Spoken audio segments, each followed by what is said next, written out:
le shop le. No compliance at all.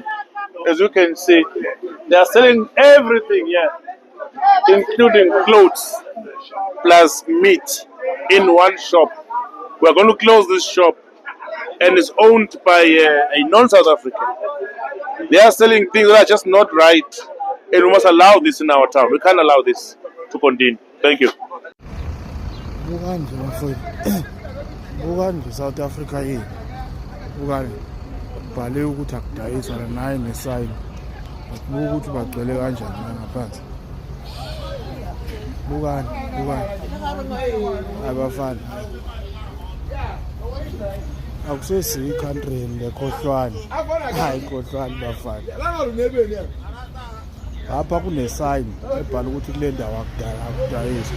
Kodwa nanga ama-Nigeria agcwele khona. Angeke futhi bezibengezela ukuthi bangibuka. Hayi bafana. Hayi elizwe leli. Hayi. Oh, hey man. Ngapha kubhaliwe kunamasayini ukuthi akudayiselwa la. But bona nabadayisa umfucuza yabo la. Ubuke kahle ukuthi lo government wenokhohlakele le. Nayi isayini no trading. Nansi. Ufuna uyibuke kahle. Ukuthi lo government wenokhohlakele lo. Kodwa nazi imfucuza igcwele lonke le ndawo le. But indawo yakhona bo nazi idwedwe igcwele konke la, nazi konke la, kodwa unanga amasayini nansi futhi enye nenye ngapha kwakhona uzubona amasindo endawo la. Nali Nigeria lalibhizi ukukhuluma netudula that day yileli elahlula idudula la. Government na amasayini ukuthi corrupt kanjani le government yethu. Ngapha kunamasayini abhala ukuthi akudayiselwa la, kodwa nanka amakwerekwela agcwele khona. Hayi bafana umsangano wezwe leli. Hayi La i-pavement yokuhamba abantu la akuthengiswa la.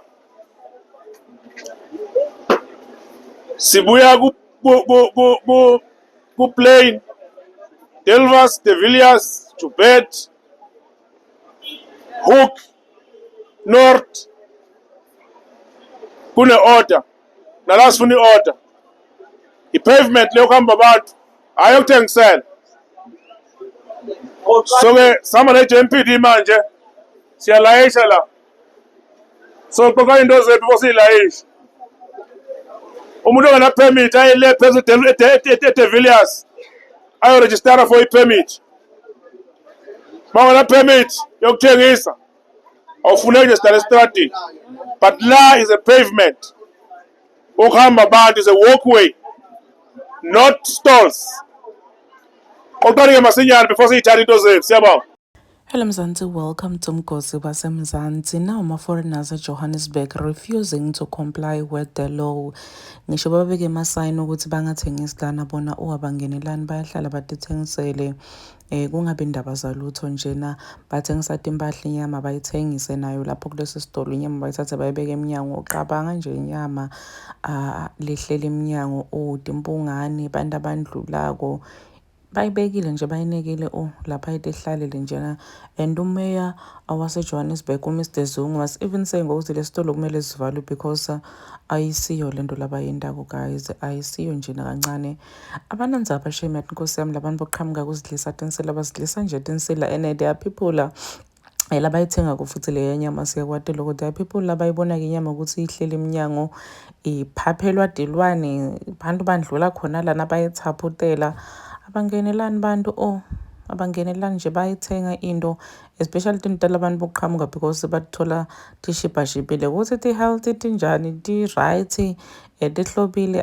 Nkosi yami bantu base South Africa that's why batofela emanyaleni because ngisho kuthiwa ningathengi leti nto labantu niyabona benta amafeti bawendele ama-toilets benta nje into leti awful. Bantu bayaqhubeka nokubasupport, abantu baqhubeka nokuthenga. But anyway, as judge, please do comment what you think below down on the comment section. Don't forget to hit the notification bell. I'll see you in the next one. I'm signing out. Goodbye.